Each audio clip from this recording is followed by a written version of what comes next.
সেই আগুন দিয়া হাসরের মাঠের চতুর্দিকে বাউন্ডারি দেওয়া হইব। আবদালপুরের মানুষ, মৌলভীবাজারের বেডা বেডি কেউ যাইতাইনি হাসরের মাঠ থেকে পলায়ন কইরা ভাগ্যা যাওয়ার কোন সুযোগ না। আমার ভাই যান সিঙ্গারপুরে নদী সাগরের কি হবে বললাম, আসুন তো একটু দেখি। আমার ভাই পাহাড়ের কথা একটু শুনি। আল্লাহ নিজেই সূরা কারিয়াতে আলোচনা করেছেন, আল কারিয়াতু মাল কারিয়া ওয়া মা আদরাকা মাল কারিয়া ইয়াউমা ইয়াকুনুন নাসু কাল ফারাশি মাবসুস ওয়া তাকুনুল জিবালু কাল ইহনি মানফুস। আল্লাহ বলেন, ও দুনিয়ার মানুষ, আমার ইসরাফিলের সিংহার বিকট আওয়াজে সমস্ত পাহাড়গুলি, ও আমার ভাইয়ারে, পাহাড়গুলি কি হইব? জমিনের মাটি থেকে পাহাড়ের মাটি আরো শক্ত, ঠিক না ঠিক? পাহাড় দাফটে দাফটে ধ্বংস হবে। প্রথমে কি হবে? একায়াত আল্লাহ বলেন, ইয়াউমা তামুরুস সামাউ মাওরা ওয়া তাসিরুল জিবালু সাইরা।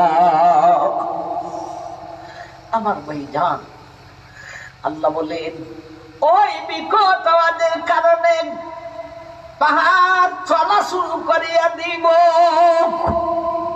সুবহানাল্লাহ। এত উঁচা পাহাড়, এত বড় পাহাড়, এত শক্তিশালী মাটির পাহাড় চলা শুরু করবে, চলতে থাকবে। এটা কি মুখে মুখে কথা না সরাসরি কোরআনের কথা? সরাসরি কোরআনের কথা। ইয়াউমা তামুরুস সামাউ মাওরা ওয়া তাসিরুল জিবালু সাইরা। ও দুনিয়ার মানুষ, পাহাড় চলা শুরু করিয়া দিব, চলতে থাকিব। এরপরে কি হবে? আরেক আয়াত আল্লাহ বলেন, ওয়াতারাল জিবালা তাহসাবুহা জামিদাতাম ওয়া হিয়া তামুরু মাররাস সাহাব সুবহানাল্লাহিল্লাতী আতকানা কুল্লা শাই। ও দুনিয়ার মানুষ, পাহাড় প্রথমে চলবেন, এরপরে দৌড়তে থাকবে, এরপরে দৌড়নের গতি এমন হবে রে, আবরের সাজের দৌড়নের গতি যেমন ভাবে হয় তেমন ভাবে দৌড়িতে থাকিব। আবরার সাজ যেইভাবে দৌড়ে সেইভাবে পাহাড় দৌড়তে থাকবে। প্রথমে আস্তে আস্তে চলবে, এরপরে একটু দূরে দৌড়বে, এরপরে দৌড়নের গতি সাজের গতির ন্যায় হয়ে যাবে। এরপরে কি হবে? সূরা কারিয়ার আয়াতে আল্লাহ বলেন, আল কারিয়াতু মাল কারিয়া ওয়া মা আদরাকা মাল কারিয়া ইয়াউমা ইয়াকুনুন নাসু কাল ফারাশি মাবসুস ওয়া তাকুনুল জিবালু কাল ইহনি মানফুস। এবারে পাহাড় প্রথমে চলবেন, এরপরে দৌড়বেন, এরপরে দৌড়নের গতি সাজের গতি নাই হইব। এরপরে পাহাড়গুলি ভেঙ্গে পড়বে রে, ভাঙ্গা যে পড়ব কত বড় টুকরা হইব। আল্লাহ বলেন, কাল ইহনি মানফুস, ইহনে মানফুসের মতো হইব। ভাঙ্গা ইহনে মানফুসের মতো হবে। ইহনে মানফুস কি? তুলারে দুধলে যেমন ভাবে জোড়া জোড়া হইয়া উঠতে থাকে, কেমন ভাবে ধ্বনিত তুলা, ইহনে মাংফুসের অর্থ হলো ধ্বনিত তুলা। ধ্বনিত তুলার ন্যায় জোড়া জোড়া হইয়া উড়িতে থাকিব। সুবহানাল্লাহ কইতেন না? ও মানুষ কই আছো? কোন দুনিয়ার লাগিয়ে এত পাগল হইছো? এই দুনিয়া থাকবে নি? 20 তলা 25 তলা 5 তলা বাড়ি, টাওয়ার, আরে জমিনই তো থাকতো না, এগুলি থাকবে কই থেকে? ঠিক না ঠিক? আমার ভাই জান, পাহাড় কম্পমান হইব, এরপরে চলবে, এরপরে ধরবে, এরপরে আবরের ন্যায় ধরতে থাকবে, এরপরে ধ্বনিত তুলার ন্যায় জোড়া জোড়া হইয়া উঠতে থাকবো।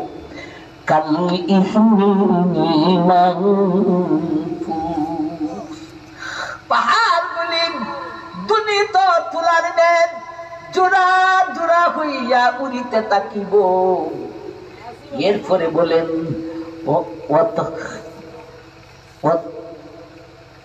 ওয়াতাসিরুল জিবালু সাইরা,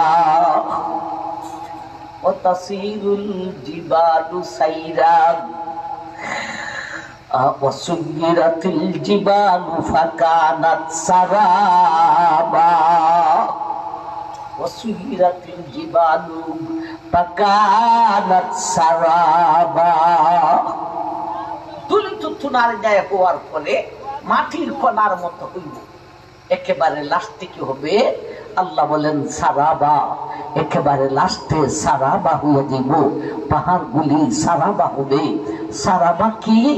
আরবিতে বলেছেন সারাবা, এটার বাংলা হলো আমার ভাই মরিচিকা।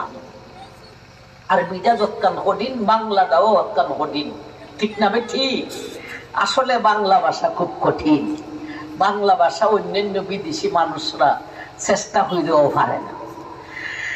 কিন্তু আপনি ভারত যান, আপনি হিন্দি ভাষা শিক্ষা নেবেন, পাকিস্তান যান উর্দু ভাষা শিক্ষা নেবেন, মিডল ইস্টে গেলে এরা জন্মগত ভাষা শিখতে কদিন লাগে।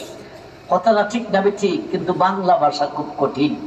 মরিচিকা, সারাবা হইয়া যাব পাহাড়, পাহাড় একেবারে লাস্টে মরিচিকা হবে, অর্থাৎ অস্তিত্ব থাকবে না। মরিচিকা বলতে দেখতে দেখা যায়, বাস্তবে কিছুই না। এখন দেখতে পাহাড় বিশাল বিশাল পাহাড় দেখা যায়, বাস্তবে কিছুই না। বাস্তবে কিছুই না, বাস্তবে কিছুই না বলতে দেখেন সারাবা কারে কয়। আপনি যদি শীতের সিজনে মাঠ যখন খালি থাকে, মাঠে কোনো ফসল থাকে না, ঠিক দুপুরের সময় আপনি গ্রাম থেকে বাইরিয়া মাঠের দিকে তাকাইলে ফসল থাকলে দেখা যায় না, মাঠ খালি থাকলে দেখা যায় মাঠের মাঝখানে পানি ঢেউ খেলতেছে। যত যায় পানিও দূর যায়, যাইতে যাইতে মাঝখানে গিয়া দেখে কিচ্ছুই নাই। ঠিক না বে ঠিক? আপনারা আরো সহজে বুঝবেন। গাড়িতে উঠলে, প্রাইভেটে যদি বসেন সামনের চেয়ারটা, সামনের সিটের মধ্যে, বা তো বাসে যদি বসেন, সামনে বসেন, দুপুরের সময় দেখা যায় গাড়ি থেকে একটু দূরে রোডের মধ্যে পানি। দেখছেন নি? ফলো করছেন নি? অথচ গাড়ি দেশে কানে গেছে, পানি নাই, পানি আরো দূরে গেছে গা। দেখতে দেখা যায় বাস্তবে কিছুই নাই। এটাকে আরবিতে বলে সারাবা, বাংলাতে বলে মরিচিকা, অর্থাৎ পাহাড়গুলি মরিচিকা হইয়া যাইব। এর মতলব হলো অস্তিত্ব হারা হইব, ধ্বনিত তুলার ন্যায় থাকতো না, বালুর কণার ন্যায় থাকবো না, একেবারে অস্তিত্ব হারা হইয়া যাবে। একবার কোন সুবহানাল্লাহ।